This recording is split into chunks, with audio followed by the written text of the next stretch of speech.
So you started doing the videos every day, and then how did you transition from the trick shots to the candy? When I started my YouTube channel back in 2018, when I decided I'm just going to go after it, and like when I started TikTok, we were kind of out of the trick shot stuff. We weren't doing that. It was just more like variety content, very basic.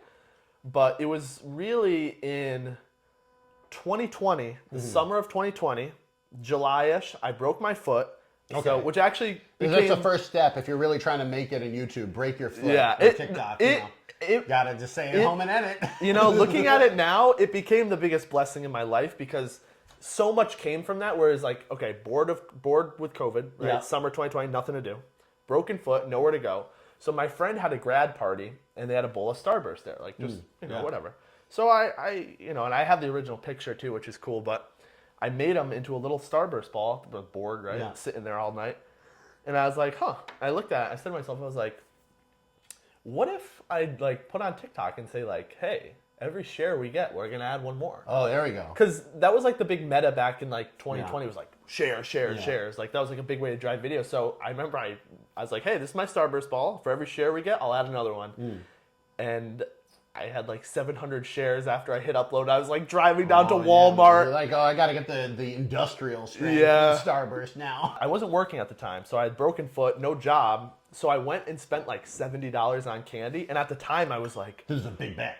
You're like, Yeah, it was a lot. It was like, oh no, 70. Like, I was like, I told my younger brother, I'm like, don't tell mom, and tell them it was 50 if they ask. But like, and then it kind of went from there. I like this mentality you have. It's like, my mom will understand a $50 purchase of Starburst, but 70 is too much. My parents were always so supportive, though. I'm so happy to have them. They're such a blessing where it's like, I could take over the house with a huge project and they'll just be like, just clean up when you're done. Like, there we go. They're always so supportive. I appreciated it. Yeah. Anyway, so you had this big bet. You bought $70 worth of Starburst. How many Starburst do you get for $70?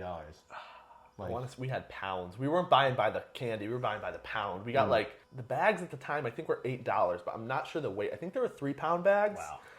I think we got like 7 or 8 of those. Like, the ball towards the end of the summer was like 40 pounds of Starburst. So every time you would post, you'd say, if you keep sharing, we'll add to the ball. Yeah, and it was just getting to the point where I wasn't really counting. I was like, this video blow up, like I'm adding more. Were you ever worried, like Little Shop of Horror style, that the ball would gain sentience and like begin to like, feed me? I felt like that thing took over my life for sure. It was. Did you have dreams about the ball? Oh, I have dreams about making videos all the time. I'll wake up and be like, what was I trying to think of? Have you ever gotten a good video idea off of a dream?